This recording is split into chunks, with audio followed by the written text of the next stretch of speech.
अरुण पुरोहित जी कांग्रेस का प्रतिनिधित्व कर रहे हैं और सैयद जवाद साहब राजनीतिक विश्लेषक हैं। आप आज मुसलमान वोटर का भी प्रतिनिधित्व कर रहे हैं, वो मुसलमान वोटर जो कि सिर्फ दरी बिछावन के लिए है, तो आज उसका प्रतिनिधित्व इस पैनल पर आप ही कर रहे हैं, क्योंकि ये सवाल तो उन्होंने उठा। मैं तो चाहता हूं कि देश का भी प्रतिनिधित्व करूं, लेकिन आपने खांचे के अंदर ढाल दिया। मैंने नहीं, ओवैसी साहब ने डाला भाई, मैं तो डाल ही नहीं रही आपको। ओवैसी साहब के ओवैसी साहब डाल रहे हैं आपको, उनके ओवैसी साहब एक लौते मुसलमानों के लीडर हिंदुस्तान में नहीं है, और ना उनको कृपया करके आप पूरे मुसलमान कौम का लीडर बनाइए। नहीं, ये तो अच्छी बात है, आप ये कह रहे हैं। सेकुलर पार्टी में बहुत से अच्छे मुस्लिम लीडर भी हैं, सेकुलर लीडर भी हैं। देश सेकुलर मुल्क है, लोगों को सेकुलर लीडर की जरूरत है, ना कि एक फ्रेम के अंदर आपको जो है मुसलमानों को डाल देते हैं। क्या मुसलमान इस देश के अंदर मुख्यमंत्री नहीं रहे? अब्दुल गफूर साहब बिहार के एग्जैक्टली किसने बनाया उनको?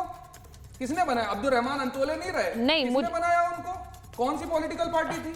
और एक बात बताइए, और जम्मू कश्मीर में तो मुसलमान के अलावा कोई मुख्यमंत्री ही नहीं बना। नहीं, ये भी तो है। नहीं, ये भी तो है।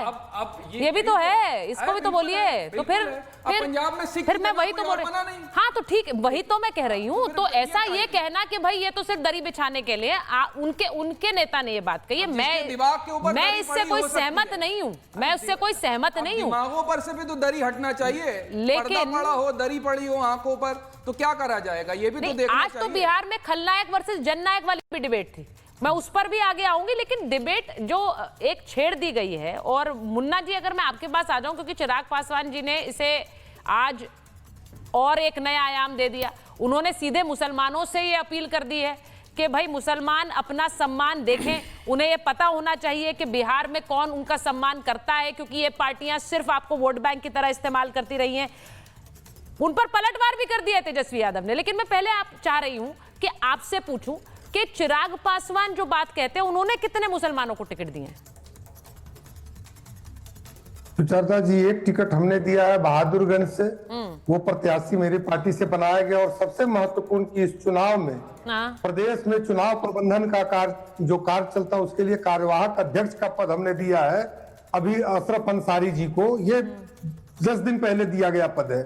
तो संगठन में इससे बड़ा पद कोई प्रदेश में होता नहीं है। तो कल भी हमारे नेता, हमारी पार्टी सबकी बात करती थी, आज भी हम उसी विचारधारा पे चलते हैं। लेकिन दूसरी तरफ आप देखिए, जिन अब्दुल बारी सिद्दीकी जी की आपने बाइट सुनवाने का काम किया, वो उनके पिताजी के मित्र रहे हैं। और जब 17 महीने के लिए भी उप मुख्यमंत्री बनने की बारी आई थी, तब भी वो उनको उप मुख्यमंत्री का पद नहीं दिया। उन्हीं का नवादा में गोविंदपुर सीट से जीते हुए मोहम्मद कामरान जी वहां के एमएलए हैं, उनकी भी टिकट काट करके अपने रिश्तेदार को टिकट दिया जो यादव समाज से आते हैं। तो ऐसे मुसलमानों को सिर्फ वोट बैंक समझ करके उनको लाचार करके रखना, कहीं ना कहीं एमवाई समीकरण को तो ये अपने एक वर्ग के लिए भंजाते हैं ना। और मैं तो यहां तक कहता हूं कि वाई को भी ये धोखा दे रहे हैं, बल्कि ये अपने रिश्तेदारों के लिए टिकट बांटने का काम कर रहे हैं। और जिसकी जितनी हिस्सेदारी उसकी उतनी भागीदारी।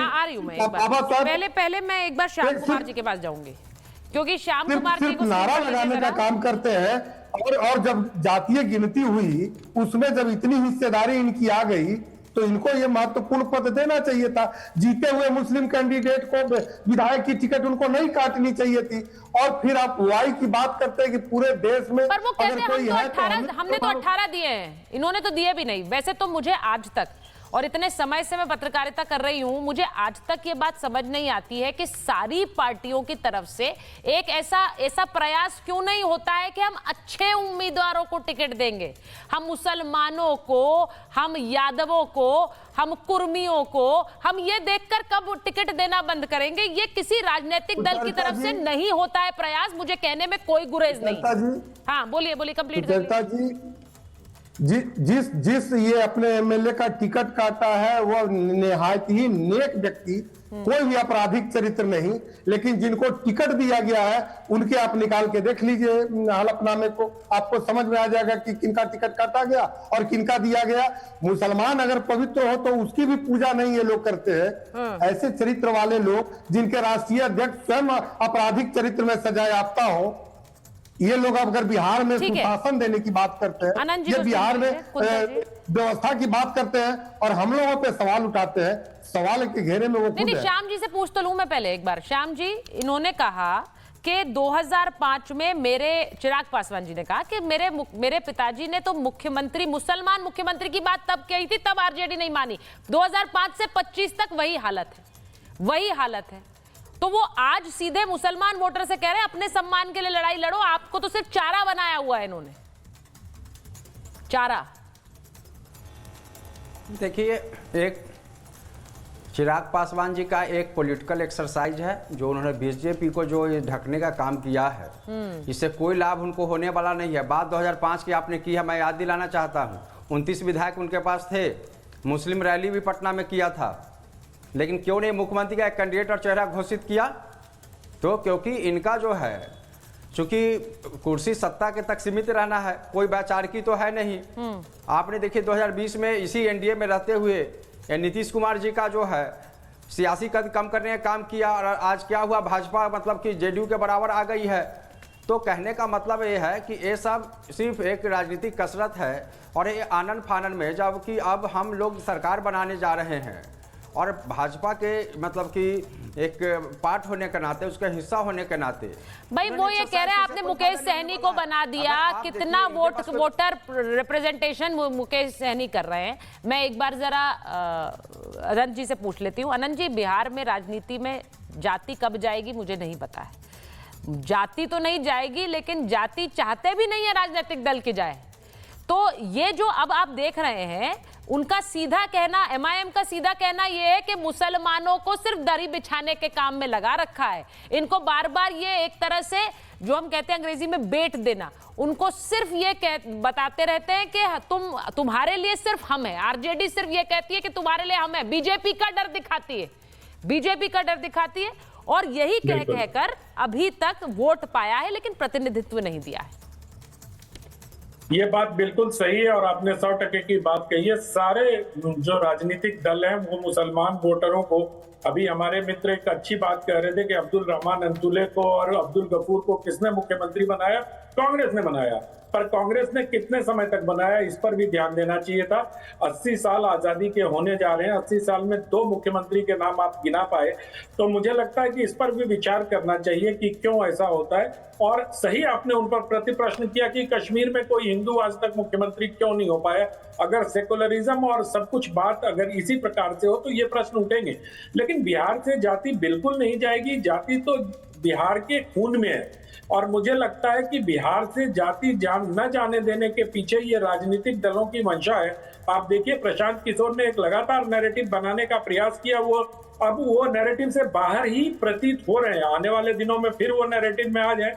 लेकिन जो M-वाई समीकरण का नारा बिहार ने पिछले 30-35 वर्षों से देखा है, उसमें M कहाँ है, इस पर भी विचार करना चाहिए। अभी किसी सज्जन ने जिसकी हिस्सेदारी उसकी उतनी भागीदारी की बात की थी। लोहिया जी का ये नारा, जब जाति जनगणना कराने वाली पार्टियां इस नारे को बहुत जोर शोर से उछालती हैं, लेकिन जब असली समय आता है तो वो पीछे हट जाती हैं और वो दिखाई दे जाती है हकीकत। इसी प्रकार से महिला आरक्षण पर भी इन दलों का, पहले तो खूब महिला बात करेंगे, लेकिन जब महिला आरक्षण के लिए संसद में बिल पेश होगा तो उसको फाड़कर संसद के पटल पर उछाल दिया जाएगा। ये इन्हीं राजनीतिक दलों के नेताओं के द्वारा हमने संसद में ये सब होते हुए देखा है। तो इसलिए कथनी और करनी में बहुत अंतर होता है। चुनाव में सिर्फ और सिर्फ ये लोग यही करते हैं कि किस प्रकार से विजिबिलिटी देखी जाए। और आज जब से भारतीय जनता पार्टी सरकार में आई है, तब से हर दलों को ये लगने लगा है कि हिंदू वोटर को कंसोलिडेट करो, लेकिन वो मुस्लिम वोटरों को छोड़ना भी नहीं चाहते हैं। अब कहीं कोई अभी सरकार का कोई हिसाब किताब नहीं है, सरकार किसकी बनेगी, क्या बनेगी, ये 14 नवंबर को पता चलेगा। लेकिन अभी ताबड़तोड़ उप मुख्यमंत्री घोषित किए जा रहे हैं। हो सकता है किसी मुसलमान को उप मुख्यमंत्री का झुंझुना भी पकड़ा दिया जाए। मैं जानबूझ के झुंझुना शब्द का प्रयोग कर रहा हूं, क्योंकि इस संप्रदाय के साथ झुंझुना ही पकड़ाता गया है। कुमार सौरभ जी भी हैं स्क्रीन पर, मैं वो जनसुराज के प्रवक्ता हैं, कुंतल कृष्णा जी भी हैं। कुंतल जी, आपसे पूछूं, क्योंकि यहाँ पे प्रशांत किशोर जी के बारे में ये पूछ रहे थे अभी कि भाई इन्होंने तो एक ऐसी राजनीति की बात कही थी जिसमें जो जाति के ऊपर हो। अब मैं उस पर आऊं कुमार सौरभ जी, उससे पहले कुंतल जी, क्या ये है कि मुसलमान को ये डर दिखा रही है आरजेडी कि बीजेपी आ जाएगी इसीलिए हमें वोट दो? ये जो बात एमआईएम कह रही है वो भले ही अपने फायदे के लिए कह रही है, लेकिन क्या उसमें सच्चाई है? तो चर्चा जी, कांग्रेस और राजद ने तो मुसलमानों को सिर्फ और सिर्फ वोट बैंक की तरह ही देखा। भाई सच्चर कमेटी तो हम लेके आए नहीं ना, सच्चर कमेटी कब बनी थी? और राजद आज तक क्या करते आई आप बताएं? एमवाई का नारा भी राजद ने दे दिया, पर किया क्या? मान लीजिए कि एक टोकन की तरह इस बार पहली सीट, पहला नॉमिनेशन एक मुसलमान को दिया, तो किसे दे दिया? शहाबुद्दीन के बेटे ओसामा को। सिद्दीकी साहब और बाकी सियासी लोग तो बेचारे लालू प्रसाद यादव के लिए कुर्सियां ही लगाते रह गए। ये तो सच्चाई है, इसमें कहां कोई शक है। अब मैं कुछ बोलूंगा तो कहा जाएगा कि साहब आप तो अपनी सियासी रोटी बुना रहे हैं। भाई हम जब विकास करते हैं तो हम तो हिंदू मुसलमान नहीं देखते ना। अगर आज के दिन में बिहार में जो अस्पताल हैं जिनको हम आयुष्मान केंद्र कहते हैं, वहां पे महीने में 39 से बढ़कर के 11,000 मरीज आ रहे हैं, तो उस मरीज में हिंदू और मुसलमान हम सेग्रीगेट तो नहीं कर रहे हैं ना। अगर आज बिहार के हर गांव में बिजली और सड़क है तो उसमें तो हम सेग्रीगेशन नहीं करते हैं। हम तो जब विकास कर रहे हैं तो हमारा विकास तो सबके लिए है। पर जो लोग ठेकेदारी कर रहे हैं उनसे तो यह सवाल जायज है ना कि साहब तुम हो कहां? सिर्फ वोट चाहिए, सिर्फ डर दिखाना है।